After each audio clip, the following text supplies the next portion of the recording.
My name is Margaret Collins. I'm 59 years old, a widow, and I live in a quiet neighborhood in Oregon. I've worked as an office manager at a law firm for nearly 2 decades, raised two children, Emily, my daughter, who just turned 32, and Luke, my 29-year-old son, and spent most of my adult life making sure they never had to struggle the way I did. Last Tuesday, I received an email that changed everything. It was from Emily.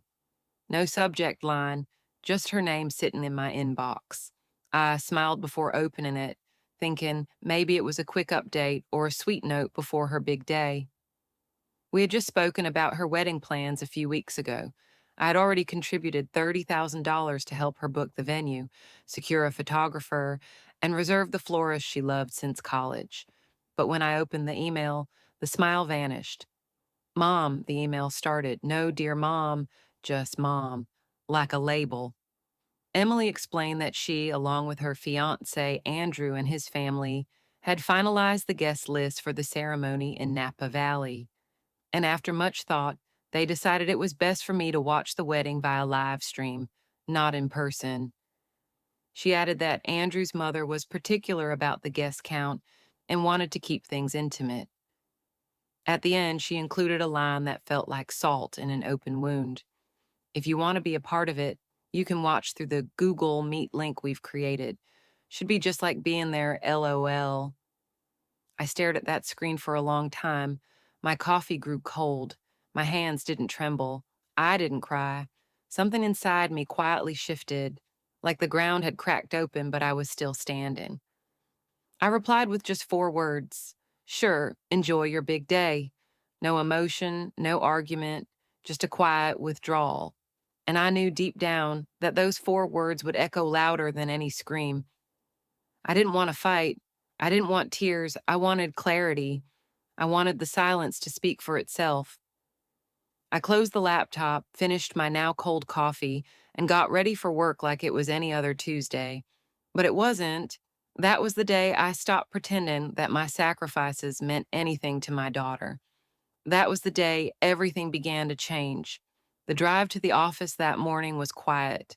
Oregon's early spring air still held a chill, but I barely noticed. My mind kept circling the same question. How did we get here? I've spent 18 years working at Caldwell Walker Law. It's not glamorous, but it's stable. And stability was what I needed after my husband died suddenly when the kids were still teenagers. I remember standing in front of our old washing machine, bills spread across the counter, trying to figure out how to pay for both groceries and Emily's upcoming college deposit.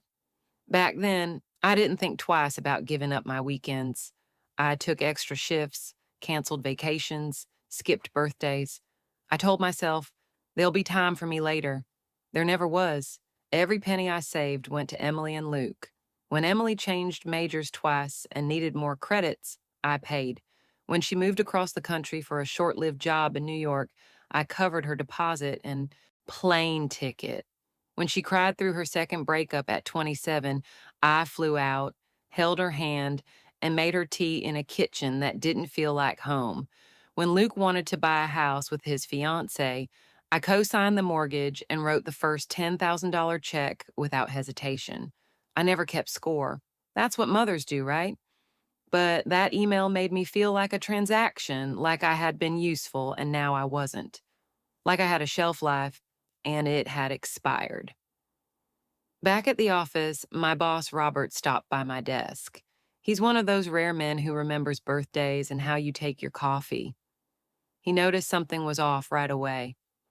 You look like you've seen a ghost, he said, setting a latte from the cafe downstairs on my desk. I wanted to tell him. I wanted to say my daughter just disinvited me from her wedding, but instead I smiled and said I hadn't slept well. He didn't push. That small act of kindness, the coffee, the silence, nearly undid me. After all the noise in my head that morning, it reminded me that I still existed, that I still mattered, even if only quietly. Around lunchtime, my phone buzzed. Emily again. Her name lit up my screen like a spotlight I didn't want. Voicemails, texts. Mom, please answer. We need to talk. This isn't funny. I didn't listen to any of them, not yet. I just sat there sipping my latte and thought, maybe it's time to stop being the one who always answers. Maybe it's time to stop playing a role in someone else's story when they won't let you on the stage. That afternoon, I made a decision that would shift the ground beneath all of us. I wasn't going to scream. I wasn't going to beg. I was going to do something far more powerful. I was going to act. After work, I didn't go straight home. I drove to First Federal Bank, a few blocks down from the office. Carlos, the branch manager, had helped me with everything from setting up college funds to adjusting retirement contributions.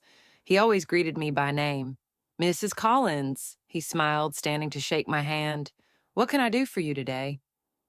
I sat down across from him and placed my purse on the floor. My voice was calm, almost too calm. I need to cancel a wire transfer, I said. He blinked. The one to the Napa venue? Yes, that one. Carlos hesitated. There may be a cancellation fee depending on timing, but may I ask why? The circumstances have changed, I replied, without elaborating. He looked something up on his screen. You're in luck. It hasn't processed yet. Just in time. He paused, then looked up at me. Are you sure, Mrs. Collins? $50,000 is a significant amount. I nodded. I'm sure. $50,000. That was the amount I had planned to send next, on top of the $30,000 already gone. $80,000 total for a wedding I wasn't allowed to attend. I signed the necessary forms and left the bank without a second thought. By the time I got home, there were 9 missed calls from Emily, 2 from Luke. One voicemail simply said, Mom, please don't do this. I turned off my phone. In the kitchen, I reached for the bottle of red wine I'd been saving for Thanksgiving. I hadn't opened it back then. Emily was supposed to visit, but she canceled last minute. Work, she said. I poured a glass, took it out to the porch, and sat in the fading sunlight. Birds chirped in the trees. A neighbor's dog barked. Everything felt still. And then the memories started coming in waves. All the birthdays I planned alone, all the holiday dinners where I pretended I wasn't waiting for a call that never came, all the small sacrifices that nobody noticed, the new shoes I didn't buy, the car I drove for 14 years, the vacations I postponed. I thought about Andrew's mother, the woman who barely knew Emily, yet her opinion carried more weight than mine. The woman whose idea of family meant excluding the one person who had carried Emily through every hard season of her life. I thought about the way Emily signed off her email with LOL, as if watching your own daughter's wedding through a screen was a joke. And finally, I thought about myself.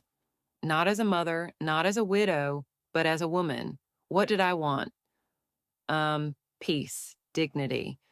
A life that didn't revolve around being useful to people who only showed up when they needed something.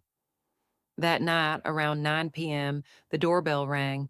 I thought about ignoring it, but curiosity got the better of me. It was Luke, still in his office clothes, tie loosened, sleeves rolled up. He looked uncomfortable, holding his phone in one hand like a shield. Mom, he said, stepping inside before I could speak. Why aren't you answering your phone? Emily's freaking out. I shut the door calmly. Hello to you too. He sighed, already pacing. She says you're not coming to the wedding now, that you're being difficult. I laughed. Difficult? For not attending a wedding I was uninvited from? He shifted uncomfortably.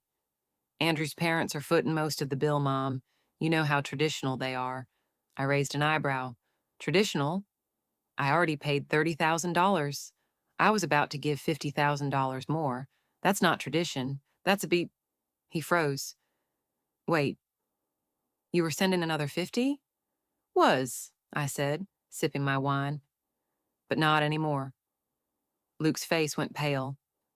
Mom, they're counting on that. The venue, the food, the... Not my problem anymore, I said evenly. His voice rose. Of course it's your problem. She's your daughter. And I'm her mother, I said quietly. A mother who was told to stay home and watch from a screen. He ran his hands through his hair, visibly agitated. You always make everything about yourself. And that was it. That was the moment something inside me finally gave way. Get out of my house. What? You heard me, Luke. Get out. Mom, no, I said, firm but soft. I've given everything I had, and I'm done being the villain in a story I wrote with love. Luke stood there for a second longer, then turned and walked out.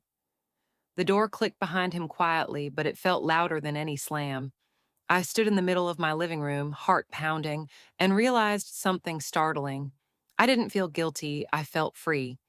The next morning, I woke up to 43 missed calls and a string of frantic messages from Emily.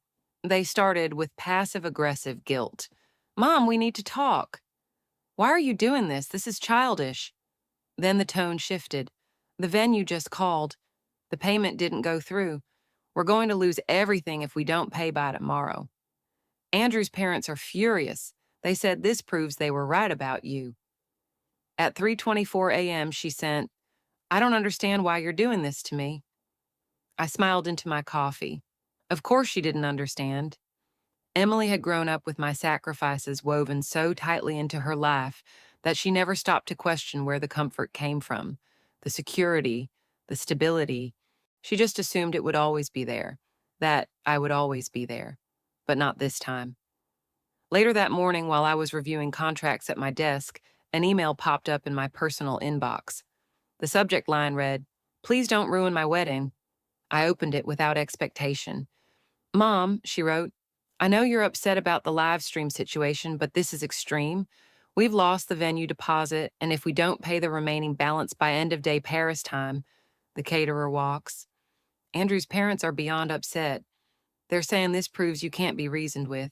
Please don't do this. We can talk about you attending the ceremony, but we need the funds first. There it was. They were willing to talk about letting me attend now that the money was gone. Not an apology, not a reflection, a negotiation. As if my presence at my own daughter's wedding could be bartered, bought, or sold depending on how generous I was feeling. I didn't respond.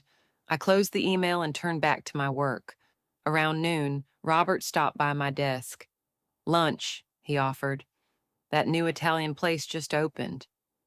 I almost declined, as I usually did, but something in me shifted. Maybe it was the clarity of the past 24 hours. Maybe I just needed to sit somewhere that didn't ask anything from me. So I nodded. I'd like that. Over pasta, he told me about his grandkids and how exhausting but beautiful it was to chase after them. His eyes were soft, real. He paused and said gently, Forgive me, Margaret, but you seem lighter today. I surprised myself. I told him everything about Emily, the email, the wedding, the money, and what I did. When I finished, he didn't judge. He didn't try to fix anything. He just said, Sometimes the hardest part of love is setting boundaries, especially with the people we've given the most to. He reached across the table and briefly squeezed my hand. I think you did the right thing. For the first time in a long time, I believe that too. When I returned to my desk, there were more calls, more texts. But I didn't answer. I didn't need to, because for the first time, my silence spoke volumes. That evening, as I pulled into my driveway, the sky was already dimming. The porch light clicked on automatically. Everything looked still, peaceful even, but there was someone sitting on my front steps. As I got closer, I recognized her, Sophia. She stood up quickly, brushing invisible lint from her coat. Sophia had been Emily's best friend since 5th grade. She spent countless weekends at our house, baking cookies, watching movies, giggling in sleeping bags until dawn. I hadn't seen her in years. Mrs. Collins, she said softly, I'm sorry to drop by like this. It's fine, I replied, unlocking the door. Would you like some tea? She followed me into the kitchen, her eyes scanning the familiar walls like they held old echoes. I filled the kettle and waited. Emily sent you? I finally asked. She didn't answer right away, then, She's a mess. They lost the venue, the florist dropped out. Andrew's parents are threatening to cancel the wedding. I said nothing, placing 2 mugs on the counter. She's panicking, Sophia continued. She knows she messed up. She just doesn't know how to fix it. Is that why you're here? I asked. To fix it? She shook her head. No, I'm here to ask, is there anything she can say or do to change your mind? I paused. Was there? Would an apology change the way it felt to be excluded, to be used like a bank account, to be told you're not welcome unless your money is? I looked at Sophia, still young, still hopeful. No, I said quietly, there isn't. Her shoulders sagged. Not even if she apologizes. I handed her a mug of tea. Words are easy, Sophia, especially when people are desperate. But the people who love you, they don't wait until you cut them off to see you. Sophia looked down into her tea, nodding slowly. I get it, she said, even if she doesn't. I'm sorry, Mrs. Collins. You don't need to be, I replied. We stood in silence for a moment, two women from different generations, connected by one hard truth. Sometimes love has limits. Sometimes the only way to be seen is to walk away. Sophia didn't stay long. She didn't try to argue. She just thanked me, hugged me gently, and walked back into the night. And I finally closed the door on a version of myself I had long outgrown. The wedding never happened, not as they planned anyway. They scrambled to find another venue, but everything was either booked or far too expensive without the money I had once promised.